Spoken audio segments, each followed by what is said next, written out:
Nag-attend para si Trillanes ng seminar sa ICC. Sponsor ba ito ng ICC? Kaya pala, hindi mahanap-hanap ng mga rallyista o yung mga DDS kung ang ingay ni Trillanes noong September 21. Kasi wala pala si Trillanes sa Pilipinas. Nandoon pala sa ICC, nagbeso-beso sila. Naku po, ito pa, kung Pulong Duterte, may hamon siya kay BBM. Sinugi mo na sana yung ama ko, BBM, para mawala na yung kapraningan mo. Bakit kaya nasabi yun eh, kung Pulong Duterte na tsugiin mo na lang yung tatay ko? Nako po mga bibigyan ang ating pag-uusap-usapan ngayon. Grabe no? Trillanes nagpunta ng ICC at in fairness ha, may taste talaga ang ICC at alam nila kung sino ang pwedeng kontakin sa mga seminars like this. Trillanes mga kabibig. So it means matagal lang may contact at connection si Trillanes sa ICC. Nako. Sabi ng iba, baka si Trillanes talaga ang taga-report doon. O, eto kabibig ha.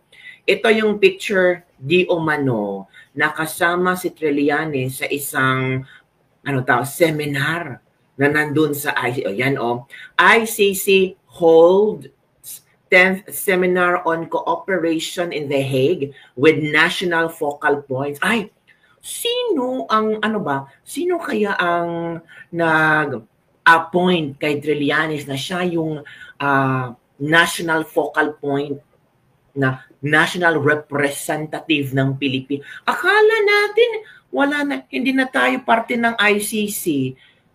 Pero bakit may representative ang Pilipinas? Hala ka. Diba? It's a big question. Bakit may representative ang Pilipinas kung hindi na tayo miyembro ng ICC? Yan, Trillanes. Nasa si Trillanes. Ito si Trillanes. Kita yung kabibig. Kita yung si Trillanes. Hindi yung makita. Hanapin nyo. Ang question ko lang ba, kung hindi na tayo miyembro ng ICC, bakit meron tayong representative? At si Trillanes pa talaga? Bakit kabibig? Wala bang karapatan si Trillanes? May karapatan naman si Trillanes, pero ang tanong, sino bang nag-appoint sa kanya? Si BBM?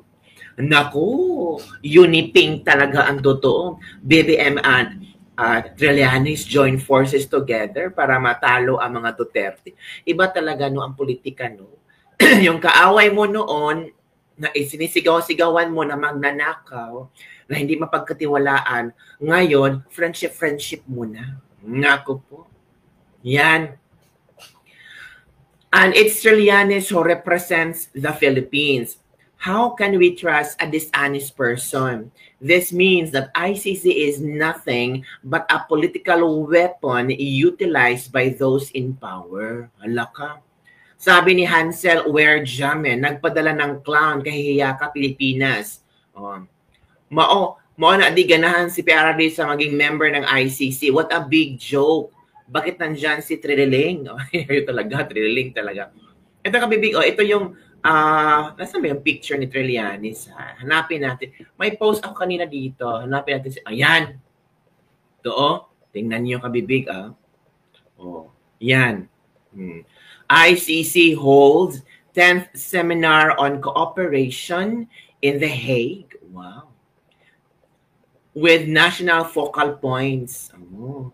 Kailan ito nangyari? The participant on 16 and 18 September 2025, the 10th Seminar on Cooperation with National Focal Points took place at the set of the International Criminal Court. Yan pala. Yan si Trillanes. Kita yung si Trillanes. Yan.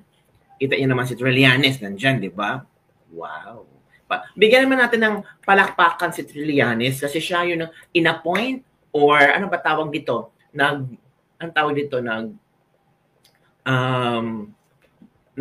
In-appoint or compulsory or ano ba? Nagpabida-bida? Pwede naman nagpabida-bida. Pwede rin sabihin natin, I nominate myself. O pwede rin naman mga kabibig, di ba? So yun kabibig ngayon na pinag-uusapan na sabi ng ilang netizen, hindi na talaga mauuwi si Tatay Digong. Talagang binakura na nila ang ICC noon pa pala. Hindi talaga ma-release ang interim release Tatay Digong kasi nandiyan na si Trillanes, nagbeso-beso na sa taga-ICC, sa mga posibleng mga judges ng ICC, nagbeso-beso na si Trillanes. So, si Bongbong Marcos, posibleng pinadala si Trillanes sa ICC, and how Bongbong Marcos able to connect with ICC is because of Trillanes. So, maybe si Trillanes ang nag-introduce ni Bongbong Marcos sa ICC. Of course, ICC will respect the President of the Philippines.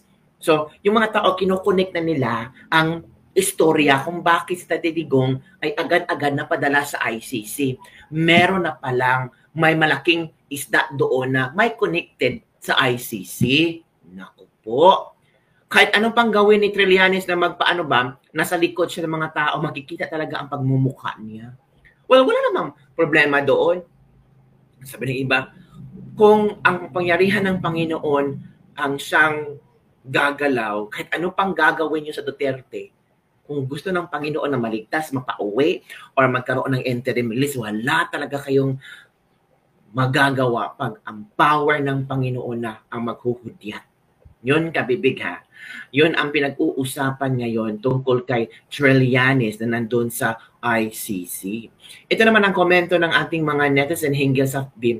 Ito pa, mga mukha ng taga-ICC hindi naman mapagkatiwalaan mga mukhang traidor. From Shoma Favor. Pera ng Pilipinas nandun na sa ICC by ni Bangag doon. Sabi ni Jewish Angel, grabing galit nila kay Tatay Digong, nabuking kasi ang mga kagaguhan nila. Yung kinurakot na trilyon dala niya para sa ICC. Kaya talaga kung anong mga sinasabi nyo ha. Huwag kayong ganyan. Pero komento ito ng mga tao. Si Lord na ang bahala sa mga taong gumagawa ng masama sa kapwa. From Christina Reyes. Grabe ka talaga, Trillanes, tagal ng karma nyo lahat. From Ethan, Marie Ethan. So ano aasahan natin sa ICC kung ganyan nababayaran din sila?